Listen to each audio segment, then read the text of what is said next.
My channel Ruby Dress Design. So guys, in today's video I am going to share this beautiful frill shirt with you which is most trending and requested. काफ़ी ज़्यादा time से guys मुझे इस shirt के लिए request आ रही हैं. सो basically guys आप इस शर्ट को दो तरीके से वेयर कर सकते हो. First, if you are Muslim, आपको हिजाब ड्रेसेस पहनना पसंद है तो गाइज आप किसी भी ए लाइन अबाया के साथ इस फ्रिल शर्ट को पहनोगे, बहुत ज़्यादा ब्यूटीफुल लगेगा. सो गाइज इस शर्ट के नीचे जो हमने ए लाइन अबाया पहना है उसकी डिज़ाइनिंग वीडियो हमने ऑलरेडी ही अपने यूट्यूब चैनल पर पोस्ट कर दी है. लिंक आप डिस्क्रिप्शन में जाकर चेक कर लीजिएगा. So guys, secondly, if you don't wear hijab dresses then you can wear this shirt with jeans and crop top. So guys, अगर आपको हिजाब ड्रेस पहनना पसंद नहीं है तो आप इस शर्ट को किसी जीन्स या क्रॉप टॉप के साथ वेयर कर सकते हो. सो रिसेंटली एक यूट्यूबर मुस्कान शर्मा ने इसी तरीके की शर्ट को एक जीन्स एंड क्रॉप टॉप के साथ वेयर किया था. सो गाइज, अगर आप इस शर्ट को किसी जीन्स एंड क्रॉप टॉप के साथ वेयर करोगे तो उसका लुक कुछ इस तरीके से आएगा. सो गाइज बेसिकली ये शर्ट मैंने जीन्स एंड अबाया दोनों के साथ ही वेयर की थी, बट ओनली मैं अबाया की आपके साथ वीडियो क्लिप शेयर कर रही हूँ. मुझे पर्सनली ही दोनों के साथ ये शर्ट बहुत ही ब्यूटीफुल लगी थी. सो गाइज ये ड्रेस जितनी ज़्यादा ब्यूटीफुल लग रही है, इसको डिज़ाइन करना भी उतना ही ज़्यादा सिंपल एंड ईजी है. Now doing without further, let's start the video. So guys, please keep watching this video till the end.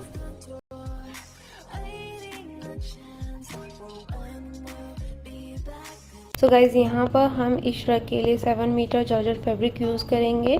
So guys, अगर आपको ये शर्ट ट्रांसपेरेंट नहीं रखनी तो आप किसी अदर फैब्रिक का भी यूज़ कर सकते हो, लाइक करेब, रेयॉन. सो इस तरीके से फर्स्टली गाइज़ हमने इसकी बॉडीज़ की कटिंग करनी है.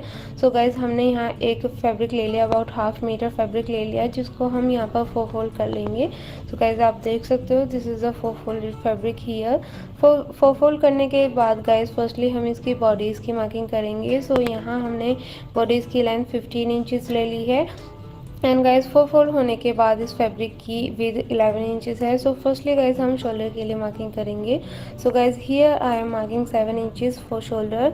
आर्म होल के लिए गाइज हमने 7 इंचेस पर ही मार्क करना है. सो इस तरीके से हमने 7 इंचेस का मार्क करते हुए एक स्ट्रेट लाइन ड्रॉ कर लेंगे. देन गाइज हमने बस्ट के लिए मार्किंग करनी है. सो बस्ट के लिए guys here I M marking 9 inches and plus 1 inches हम लूजिंग ऐड कर लेंगे. सो टोटल हम 10 इंचेस का मार्क करेंगे. सो वैसे ही गाइज हमने वेस्ट के लिए मार्किंग करनी है. वेस्ट के लिए हम 9 इंचेस का मार्क करेंगे, जिसमें हमारी ऑलरेडी 1 इंचेस लूजिंग ऐड हुई भी है. सो गाइज हमने आर्म होल की शेप दे देनी है. देन उसके बाद 1/2 इंचेस अंदर की तरफ फ्रंट आर्म होल के लिए शेप दे देंगे. ऊपर की तरफ से हमने 1/2 इंचेस का शोल्डर डीप देते हुए इस बॉडीज़ की कटिंग कर लेनी है. सो फर्स्टली गाइज यहाँ हमने बैक पार्ट के लिए कटिंग की है. उसके बाद हमने बैक पार्ट को एक साइड कर लेना है एंड फ्रंट पार्ट को हम अगेन फोल्ड कर लेंगे. देन गाइज हमने जो फ्रंट पार्ट के लिए 1/2 इंचेस का आर्म होल डीप मार्क किया है उसको हमने कट कर लेना है. सो उसके बाद गाइज हमने इसमें 1 इंचेस का मिड में मार्किंग कर लेनी है इस तरीके से. सो बेसिकली गाइज यहाँ पर हमने फ्रंट ओपन बनाना है, इसलिए गाइज यहाँ हमने 1 इंचेस का मार्किंग करते हुए एक स्ट्रेट लाइन ड्रॉ कर ली है. ये मार्किंग हमने ओनली फ्रंट पार्ट में ही करनी है. फ्रंट से हम इस शर्ट को ओपन रखेंगे. सो इस तरीके से हमने फ्रंट के यहाँ पर 2 पार्ट्स कट कर लिए हैं, आप देख सकते हो गाइज. अब गाइज हमने दोनों फ्रंट एंड बैक दोनों ही पार्ट्स को फर्स्टली शोल्डर से स्टिच कर लेना है. सो गाइज यहाँ हमने दोनों पार्ट्स को रख लिया है. अब गाइज हमने शोल्डर को सिंपली स्टिच कर लेंगे इस तरीके से. सो गाइज जब हमारे शोल्डर स्टिच हो जाएंगे उसके बाद हमने इसकी आगे की डिज़ाइनिंग करनी है. सो यहाँ हमारे शोल्डर स्टिच हो गए हैं. सो गाइज अब हमने इसको साइड से भी स्टिच कर लेना है. जो आपकी फिटिंग है उससे थोड़ा सा लूजिंग लेते हुए हमने इसकी साइड से स्टिच कर लेनी है. सो गाइज इसके बाद हमने स्लीव्स की डिज़ाइनिंग करनी है. स्लीव्स की डिज़ाइनिंग करने के लिए गाइज यहाँ हमने फैब्रिक ले लिया है जिसको हमने 4 फोल्ड करते हुए रखा है. You can see this is a 4 folded fabric here. So guys sleeve की लेंथ यहाँ पर हम 21 इंचेस ले रहे हैं एंड यहाँ फैब्रिक की भी 11 इंचेस है. सो गाइज फर्स्टली हम 11 इंचेस का हमने आर्म होल ले लेना है, बिकॉज हमने इस स्लीव में शोल्डर की तरफ से कुछ प्लेट्स डालनी है. सो अबाउट 3 इंचेस के फैब्रिक की हम प्लेट्स डाल लेंगे ऊपर शोल्डर में.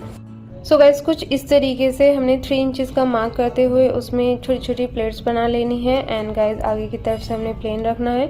सो गाइस अब हमने आर्म होल के लिए मार्किंग करनी है। आर्म होल के लिए गाइस हमने अबाउट 3 इंचेस के लिए आर्म होल डीप मार्क कर लिया है।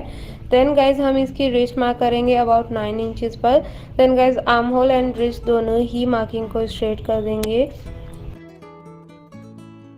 सो गाइज अब जो हमने यहाँ पर मार्किंग की है, मार्किंग के अकॉर्डिंग ही हम स्लीव्स की कटिंग कर लेंगे। सो गाइज यहाँ हमने स्लीव कटिंग कर ली है। ऊपर की तरफ से हमने शोल्डर का मिड पॉइंट वाला निशान लगा दिया है। देन गाइज हमने 3 इंचेस प्लेट्स के लिए मार्क कर दिया है। सो बेसिकली हमने स्लीव के शोल्डर एंड रिस्ट दोनों ही साइड्स में प्लेट्स डालनी है। सो गाइज हमने एक स्लीव को एक साइड कर लेना है। 1 स्लीव की डिज़ाइनिंग आपको करके दिखाएंगे। सो गाइज हमने ऊपर मिड तो मार्क किया हुआ था, उसके दोनों ही साइड में हमने 3 इंचेस के जो फैब्रिक रहा है उसमें हम प्लेट्स डाल लेंगे। प्लेट्स डालने के लिए गाइस यहाँ पर हम आलपिन्स का यूज़ करेंगे। अगर किसी भी आलपिन का यूज़ करते हुए आप प्लेट्स बनाते हो तो वो बहुत अच्छी तरीके से बन जाती हैं। तो इस तरीके से हमने शोल्डर में प्लेट्स डाल दी हैं। उसके बाद गाइस हमने नीचे रिस्ट में भी इसी तरीके से आलपिन्स का यूज़ करते हुए छोटी छोटी प्लेट्स क्रिएट कर लेनी है। सो रिस्ट में हम टोटल अबाउट 8 प्लेट्स क्रिएट कर लेंगे। सो गाइज इसके बाद हमने रिस्ट की मेजरमेंट ले लेनी है। 7 इंचेस हमारी रिस्ट की मेजरमेंट है।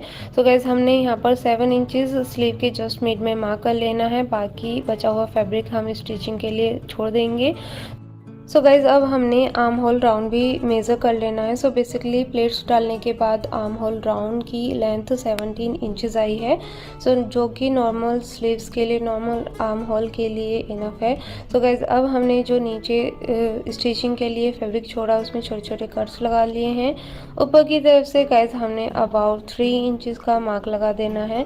देन गाइज हमने स्लीव को साइड से स्टिच कर लेना है। तो गाइज इस तरीके से हम इसको स्टिच कर लेंगे एंड गाइज नीचे की तरफ से जिस तरीके से हम स्लिट्स फोल्ड करते हैं वैसे ही हमने गाइज दोनों ही साइड से स्लीव को फोल्ड कर लेना है एंड गाइज इसको स्टिच कर लेना है। सो गाइज इस तरीके से हमने इसको स्टिच कर लेना है। हम आपको मशीन पर इसको करते हुए दिखाएंगे। सो बेसिकली गाइज ये हमारी प्लेट्स हैं जो कि हमने शोल्डर में दी हैं। सो फर्स्टली गाइज हम ये प्लेट्स को सिक्योर कर लेंगे एक बार स्टिच करके। इसके बाद गाइज हम आलपिन्स रिमूव कर लेंगे। सो वैसे ही गाइज जो हमने रिस्ट के बॉटम में प्लेट्स क्रिएट की हैं उन प्लेट्स को हमने 1 टाइम स्टिच कर लेना है जिससे कि वो खुले नहीं। तो गाइज यहाँ आप देख सकते हो हमने रिस्ट की भी प्लेट्स को स्टिच कर लिया है। अब गाइज हमने सारे आलपिन्स को रिमूव कर लेना है एंड गाइज उसके बाद हमने स्लीव्स को क्लोज कर लेना है। सो गाइज इस तरीके से हमने स्लीव को क्लोज करते हुए साइड से स्टिचिंग लगा देनी है। सो गाइज यहाँ पर अबाउट 1/2 इंचेस का मार्जिन छोड़ते हुए हमने स्टिचिंग मार्जिन लेते हुए इसको स्ट्रेटली स्टिच कर देना है। सो गाइज नीचे की तरफ से गाइज हमने यहाँ पर अबाउट 3 इंचेस की लेंथ पर मार्किंग की थी। अब गाइज हमने अबाउट 3 इंचेस लेंथ ऊपर से छोड़ते हुए इसको स्टिच कर लेना है। सो गाइज यहाँ पर हमने स्टिचिंग को रिवर्स कर लेना है जिससे कि स्टिचिंग हमारी पक्की हो जाए। सो गाइज सारे ही आलपिन्स को हमने रिमूव कर लेना है। देन गाइज हमने इसको साइड से फोल्ड कर लेना है। सो गाइज इस तरीके से हम फोल्ड कर लेंगे। आप देख सकते हो जैसे कि हम स्लीव्स फोल्ड करते हैं इसी तरीके से हमने स्लीव्स के रिस्ट को भी फोल्ड कर लेना है। सो गाइज बेसिकली हम स्लीव्स के बॉटम में टाई बनाएंगे। सो जिसकी वजह से यहाँ पर हम थोड़ा सा अपनी रिस्ट को ओपन छोड़ेंगे। तो गाइस इस तरीके से हमने इसमें अलग से स्ट्रिप्स लगानी है जिसको हम टाई करेंगे। सो यहाँ हमारी स्लीव ऑलमोस्ट रेडी हो गई है। आप देख सकते हो शोल्डर एंड बॉटम में हमने प्लेट्स डालकर थोड़ा सा साइड से इसको खुला रख लिया है। सो बेसिकली यहाँ हम स्लीव के बॉटम में स्ट्रिप यूज़ करेंगे। सो गाइज यहाँ हमने एक स्ट्रिप ले ली है। स्ट्रिप को हमने 2 फोल्डेड करते हुए रख लिया है एंड गाइज यहाँ स्ट्रिप की लेंथ अबाउट 44 इंचेस है एंड स्ट्रिप विथ 2 फोल्डेड होने के बाद सो गाइज हम इसको ओपन करके दिखाते हैं। सो बेसिकली इस स्ट्रिप की विड्थ यहाँ पर 3 इंचेस ली है। अबाउट हाफ इंचेस स्टिचिंग में चला जाएगा। सो गाइज अब हमने इसमें दोनों ही साइड से जिस तरीके से हम बेल्ट रेडी करते हैं, उसका कॉर्नर बनाते हैं, वैसे ही हमने इसका कॉर्नर बना लेना है। सो अबाउट बीच की तरफ से हमने इसकी जो स्ट्रिप्स है उसके जस्ट मिड में हमने 13 इंचेस के करीब मार्क लगा देना है। सो गाइज इस मार्क से दोनों ही साइड्स में हमने जहाँ छोटे छोटे डॉट्स दे रहे हैं इसको हमने स्टिच कर लेना है। सो वैसे ही दूसरी साइड में भी स्ट्रिप्स के छोटे छोटे डॉट्स जहाँ पर हमने मार्क किए हैं इसको हमने स्टिच कर लेना है एंड बीच से हम इस स्ट्रिप को ओपन रखेंगे। सो गाइज यहाँ हम इसको 1 टाइम स्टिच कर लेंगे दोनों ही साइड से। आप देख सकते हो जहाँ हमने मार्किंग की है जस्ट हमने मार्किंग पर ही स्टिच कर लेना है एंड बीच से हमने अबाउट 13 इंचेस का स्ट्रिप को खुला छोड़ देना है। सो गाइज यहाँ आप देख सकते हो ये हमने स्ट्रिप को दोनों ही साइड से स्टिच कर लिया है एंड गाइज स्टिच करने के बाद हमने इसको बीच से खुला छोड़ दिया है। सो गाइज अब हमने किसी स्क्रू की हेल्प से इसको टर्न कर लेना है राइट साइड में। सो गाइस इस तरीके से हम वन साइड इसकी टर्न करते हुए दिखा रहे हैं, वैसे ही आपको दूसरी साइड भी टर्न कर लेना है एंड टर्न करने के बाद इसको आयरन कर लेंगे जिससे कि स्ट्रिप में फिनिशिंग आ जाए। सो वैसे ही हमने दूसरी साइड को भी टर्न कर लेना है एंड गाइज आप देख सकते हो यहाँ हमारी दूसरी साइड भी टर्न हो गई है। अब गाइज इसके बीच वाले पार्ट से जहाँ हमने इसका बीच वाला पार्ट ओपन रखा है इसी पार्ट से हमने स्लीव को अटैच कर लेना है। सो गाइज यहाँ पर हम इसको अच्छे से सेट करने के लिए इस पर आयरन कर देंगे। सो गाइज जब भी हम कभी भी स्टिचिंग्स पर आयरन करते हैं तो हमारी स्टिचिंग में और भी ज़्यादा फिनिशिंग आ जाती है। सो गाइज अब हमारे ये ओपन पार्ट रह गया है जिसको अबाउट हमने 30 इंचेस के करीब ओपन रखा था। सो गाइज अब हमने इस तरीके से स्लीव के बॉटम को रखते हुए इसको क्लोज कर लेना है। जस्ट मिड से हमने स्लीव को रखना है एंड इसको स्टिच कर लेना है। सो गाइज यहाँ आप देख सकते हो जिस तरीके से हम कफ बनाते हैं यहाँ हमने कफ नहीं बनाई है, हमने कफ की जगह यहाँ पर स्ट्रिप्स यूज़ की है। तो जिस स्ट्रिप को हम टाई भी कर सकते हैं। सो इस तरीके से यहाँ हमने इसको कंप्लीट कर लिया है। सो बेसिकली ये हमारी स्लीव रेडी हो गई है। आप हम इसको इजीली टाई कर सकते हो। सो गाइज आप अपनी फिटिंग के अकॉर्डिंग कितना भी लूज़ या टाइट अपनी स्लीव्स की फिटिंग रख सकते हो। सो ये हमारी स्ट्रिप्स बनकर रेडी हो गई है एंड गाइज आप देख सकते हो हम इसको राइट साइड में टर्न करेंगे। टर्न करने के बाद गाइज यहाँ इसकी फिनिशिंग बहुत अच्छी आई है। सो इस तरीके से आप अपनी फिटिंग के अकॉर्डिंग अपनी स्लीव्स को नीचे की तरफ से टाई कर सकते हो। It will be looks more beautiful. So guys यहाँ हमारी 1 स्लीव रेडी हो गई है। वैसे ही हमने सेकेंड स्लीव को भी रेडी कर लेना है। सो गाइज़ अब हमने दोनों स्लीव्स को बॉडीज़ के साथ अटैच कर लेना है। सो गाइज़ जो हमने बॉडीज़ कट की थी उसकी शोल्डर एंड साइड्स को स्टिच कर लिया था।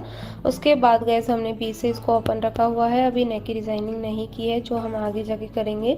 सो गाइज़ हमने दोनों ही स्लीव्स को आर्म होल से स्टिच करते हुए बॉडीज़ को ऑलमोस्ट कंप्लीट कर लेंगे। सो गाइज यहाँ आप देख सकते हो हमने दोनों ही स्लीव्स को स्टिच कर दिया है। So I want to tell you the one thing guys, basically जो मैं स्टार्टिंग में बताना भूल गई थी, इस ड्रेस के लिए हमने 7 मीटर फैब्रिक लिया है। 5 मीटर फैब्रिक हम श्रग की डिज़ाइनिंग में यूज़ करेंगे एंड बचे हुए 2 मीटर फैब्रिक से हम अपना स्कार्फ एंड मास्क रेडी करेंगे। तो गाइज आप देख सकते हो यहाँ अबाउट 4 मीटर फैब्रिक को हमने फोल्ड करते हुए रख लिया है जिसकी लेंथ यहाँ पर 44 इंचेस है एंड गाइज इसकी विद अबाउट हमारी 4 मीटर फैब्रिक ही है। सो गाइज इसके बाद हमने 44 इंचेस इस फैब्रिक की टोटल लेंथ आई है। सो गाइज अब हमने इसमें से फ्रिल की कटिंग करनी है। सो फ्रिल की कटिंग करने के लिए गाइज अबाउट 14 इंचेस की हमने लेंथ मार्क करते हुए फ्रिल की लेंथ ले लेनी है। सो इस तरीके से गाइज हमने टोटल फैब्रिक से 3 फ्रिल कट कर लेनी है। सो जो बेसिकली हमारा 4 मीटर फैब्रिक है उससे हमने 14 इंचेस की लेंथ पर फ्रिल्स मार्क कर ली हैं। आप देख सकते हो गाइज सारी ही फ्रिल्स की विड्थ यहाँ पर सेम रहेगी। सो बेसिकली गाइज जब हम फ्रिल्स को कट कर लेंगे, कटिंग करने के बाद ये फ्रिल की टोटल लेंथ जो रहेगी अबाउट 12 मीटर रहेगी। सो गाइज अब हमने अपने अकॉर्डिंगली ही अपनी चॉइस के अकॉर्डिंगली इसमें गैदरिंग करनी है। अगर आप चाहो तो इसमें थ्रेड गैदरिंग भी कर सकते हो, बट गाइज यहाँ पर मैंने छोटी छोटी प्लेट्स डालकर इसकी गैदरिंग की थी। तो गाइज गैदरिंग करने के लिए आपको छोटी छोटी प्लेट्स डालनी है। It's depend on your choice, आप कितनी डिस्टेंस पर प्लेट्स डालना चाहते हो। तो इस तरीके से हमने इसको प्लेट्स डालते हुए स्टिच कर लेना है। सो गाइज़ बेसिकली हमने फ्रिल की गैदरिंग किस तरीके से करनी है। सो गाइज़ यहाँ मैं इस टूल का यूज़ करते हुए थोड़ी थोड़ी डिस्टेंस पर छोटी छोटी प्लेट्स बनाते हुए इसकी गैदरिंग कर रही हूँ। आप किसी भी पेन या फिर स्पून का यूज़ करते हुए भी इसमें गैदरिंग कर सकते हो। फ्रिल गैदरिंग ऐसे ही होती है। सो गाइज़ यहाँ हमने थोड़े थोड़े डिस्टेंस पर गैदरिंग कर ली है, यू कैन सी। आप चाहो तो पास पास भी गैदरिंग कर सकते हो, बट उसके लिए फैब्रिक थोड़ा ज़्यादा लगेगा। सो यहाँ हमने सारे ही फ्रिल्स को गैदर कर लिया है। एंड गाइस गैदर करने के बाद हमने इस फ्रिल्स को कट कर लिया है 3 पार्ट्स में। सो बेसिकली यहाँ हमारी 3 फ्रिल्स ही कटी हुई थी, जिसको हमने जॉइन करके 1 फ्रिल बना लिया था। देन गाइस वेस्ट की फिटिंग के अकॉर्डिंगली हमने फर्स्ट फ्रिल की लेंथ कट कर ली। देन उसके बाद हमने मेज़र करके सारी तीनों ही फ्रिल्स को कट कर लेना है। सो गाइस यहाँ हमारी 3 फ्रिल्स रेडी हो गई हैं। आप देख सकते हो तीनों ही फ्रिल्स की विड्थ यहाँ पर सेम है। एंड गाइस लेंथ आपकी फिटिंग के अकॉर्डिंगली डिपेंड करती है। सो बेसिकली जो मेरी बॉडीज़ की वेस्ट फिटिंग थी उसी के अकॉर्डिंगली हमने फर्स्ट फ्रिल कट की थी। देन फर्स्ट फ्रिल के अकॉर्डिंगली हमने सेकेंड फ्रिल को कट कर लेना है, वैसे ही थर्ड फ्रिल को कट कर लेना है। फ्रिल्स का कुछ फैब्रिक थोड़ा कम ज़्यादा हो जाता है, जिसको आप एडजस्ट कर लीजिएगा। अगर आपकी फ्रिल की लेंथ ज़्यादा हो जाती है तो आप कट कर सकते हो। अगर आपकी फ्रिल की विड्थ कम रह जाती है तब आपको थोड़ा गैदरिंग्स को दूर करते हुए आपको फैब्रिक को एडजस्ट कर लेना है। सो गाइज़ ये कोई प्रॉपर मेजरमेंट नहीं है कि इतने फैब्रिक से इतनी ही फ्रिल्स बन सकती है। It's just depend on your way, आप किस तरीके की गैदरिंग करते हो, कितनी दूर दूर प्लेट्स बनाते हो। सो गाइज यहाँ हमने तीनों ही फ्रिल्स को रख लिया है। आप देख सकते हो तीनों फ्रिल्स हमारी फ्रंट से ओपन है। सो गाइज इसके बाद हमने 1 बाय 1 तीनों ही फ्रिल्स को स्टिच कर लेना है। सो फर्स्टली हम टॉप फ्रिल को स्टिच करेंगे, देन उसके बाद सेकेंड फ्रिल, देन गाइज हम लास्ट फ्रिल को स्टिच कर लेंगे। एंड गाइज साथ में ही हम फ्रिल को नीचे की तरफ से फोल्ड करते हुए कंप्लीट कर लेंगे। सो फाइनली गाइज यहाँ हमने तीनों ही फ्रिल्स को वेस्ट के साथ स्टिच कर लिया है 1 बाय 1, आप देख सकते हो। साथ में ही हमने लास्ट वाली फ्रिल को बॉटम से भी स्टिच कर दिया है। सो आप यहाँ इसका क्लोज लुक भी देख सकते हो। सो गाइज यहाँ हमारी तीनों फ्रिल्स बन के रेडी हो गई हैं। इसके बाद गाइज हमने इसमें फ्रंट में प्लेकेट्स बनाना है, जिसके लिए यहाँ पर हम स्ट्रिप का यूज़ करेंगे। सो बेसिकली यहाँ पर हमने जो स्ट्रिप की विड्थ ली है वो अबाउट 4 इंचेस है। एंड गाइज यहाँ इस स्ट्रिप की लेंथ 2.5 मीटर है। सो गाइज स्ट्रिप को हमने 2 फोल्डेड करते हुए श्रग की राइट वाली साइड में ऊपर की तरफ से रख लिया है। सो गाइज इस तरीके से देख सकते हो आप। हमने स्ट्रिप को दोनों ही साइड में स्टिच कर लेना है। सो नीचे से ऊपर की तरफ हम इस तरीके से राउंड करते हुए लाएंगे। नेक की तरफ हमने राउंड कर लेना है। देन गाइज आप इसका थोड़ा क्लोज लुक भी देख सकते हो। यहाँ हमने स्ट्रिप को रख लिया है।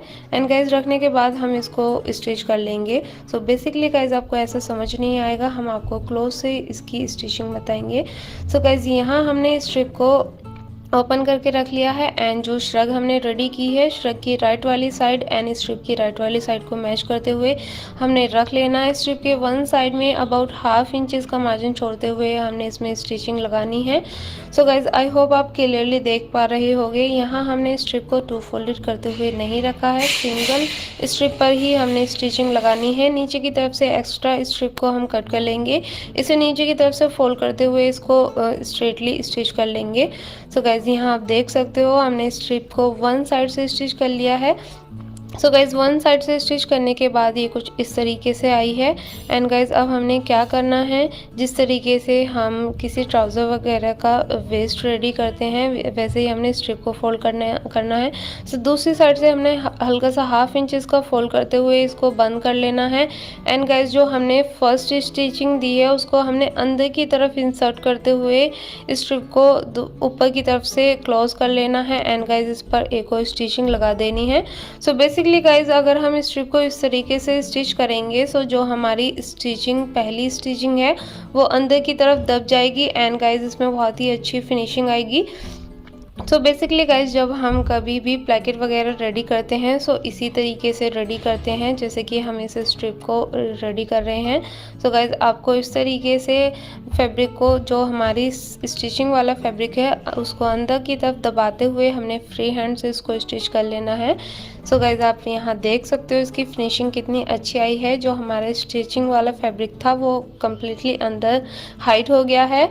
सो गाइज यहाँ आप देख सकते हो ये हमारी श्रग ऑलमोस्ट रेडी हो गई है। सो गाइज अब हम इस श्रग को और ज़्यादा इन्हेंस करने के लिए इसके जो ओपन पार्ट है, जिसमें यहाँ हमने स्ट्रिप्स यूज़ की है, इस स्ट्रिप्स के साइड्स में हम पर्ल्स की डिज़ाइनिंग करेंगे।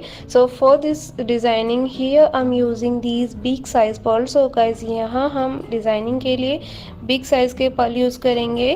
पर्ल को हम थ्रेड की हेल्प से अटैच करेंगे। सो गाइज हमने क्या करना है, फर्स्टली बॉटम से पर्ल की डिज़ाइनिंग स्टार्ट करनी है। हमने यहाँ पर्ल ले लिया है एक, इस पर्ल को हमने इसमें अटैच कर लेना है। सो 2 टाइम हमने थ्रेड को पर्ल्स के बीच से निकाल लेना है एंड नॉट बनाते हुए इसको हम कट कर लेंगे।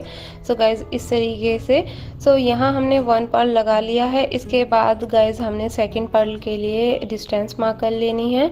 सो बेसिकली गाइज सेकंड पर्ल के लिए हम यहाँ पर अबाउट 2 इंचेस की डिस्टेंस मार्क करेंगे। आप अपनी चॉइस के अकॉर्डिंगली डिस्टेंस मार्क कर सकते हो। अगर आपको ज़्यादा पास चाहिए तो आप 1.5 इंचेस भी मार्क कर सकते हो, अदरवाइज और भी ज़्यादा इसका डिस्टेंस कर सकते हो। सो अगेन गाइज हमने सेकंड पर्ल ले लिया है एंड गाइज पर्ल में हमने 2 टाइम थ्रेड को इंसर्ट कर लेना है जिससे कि ये हार्ड रहे, जल्दी से हटे नहीं। सो इस तरीके से गाइज आपको थोड़े थोड़े डिस्टेंस पर पर्ल अटैच कर लेने हैं। सो गाइज आप देख सकते हो यहाँ हमने इस स्ट्रिप के दोनों ही साइड्स में पर्ल्स अटैच कर लिए हैं and guys now it is looking so beautiful. Basically guys जब भी मैं कभी ड्रेस में पर्ल्स अटैच करती हूँ मुझे पर्सनली वो बहुत ही अच्छे लगते हैं। एंड गाइज यहाँ पर श्रग में ये पर्ल्स अटैच करने के बाद इसमें और भी ज़्यादा 4 चांद लगे हैं। साथ में ही गाइज हमने इसके वेस्ट में दोनों ही साइड ये डोरी भी अटैच कर ली हैं। सो बेसिकली गाइज यहाँ हमने फैब्रिक डोरी ही अटैच की है। आप चाहो तो रेडीमेड डोरी भी यूज़ कर सकते हो वाइट कलर में, it will be looks more beautiful. So finally guys यहाँ हमारी श्रग रेडी हो गई है एंड गाइज इसके साथ हमने ये स्कार्फ भी रेडी किया है। स्कार्फ के वन साइड में गाइज हमने फ्रिल अटैच की है। यू कैन सी, हम इसको ओपन करके दिखाते हैं। सो बेसिकली यहाँ जो हमने इस स्कार्फ को रेडी किया है, स्कार्फ की रेडी लेंथ यहाँ पर 2 मीटर है एंड गाइज स्कार्फ की विथ यहाँ पर हमने 40 इंचज़ ली है। सो गाइज हमने इस स्कार्फ के वन साइड में ही फ्रिल अटैच की हैं, you can see. And guys वैसे ही साथ में ही हमने इस स्कार्फ के एक नकाब भी रेडी किया है। सो बेसिकली गाइज अगर आपको नकाब एंड स्कार्फ की डिज़ाइनिंग वीडियो चाहिए तो मुझे कमेंट करके ज़रूर बताइएगा। मेरी नेक्स्ट वीडियो नकाब एंड स्कार्फ की होगी। तो गाइज यहाँ आप देख सकते हो इसके साथ ये मैंने नकाब रेडी किया है। बेसिकली मुझे नकाब ज़्यादा पहने नहीं आते, मैं मोस्टली मास्क ही यूज़ करती हूँ, बट गाइज़ फिर भी इस श्रग के साथ यहाँ मैंने नकाब भी रेडी कर लिया था। सो गाइज़ आपको ये श्रग अबाया के साथ ज़्यादा बेटर लगी या फिर मुस्कान शर्मा ने इस तरीके की श्रग जो जींस एंड क्रॉप टॉप के साथ वेयर की थी वो ज़्यादा बेटर लगा? सो प्लीज़ गाइज़ मुझे कमेंट करके ज़रूर बताइएगा। And guys this is the final look of this shrug. So guys इसी के साथ अगर आपने मेरे second channel Ruby dress tutorial को सब्सक्राइब नहीं किया है सो प्लीज़ लिंक आपको डिस्क्रिप्शन में मिल जाएगा। और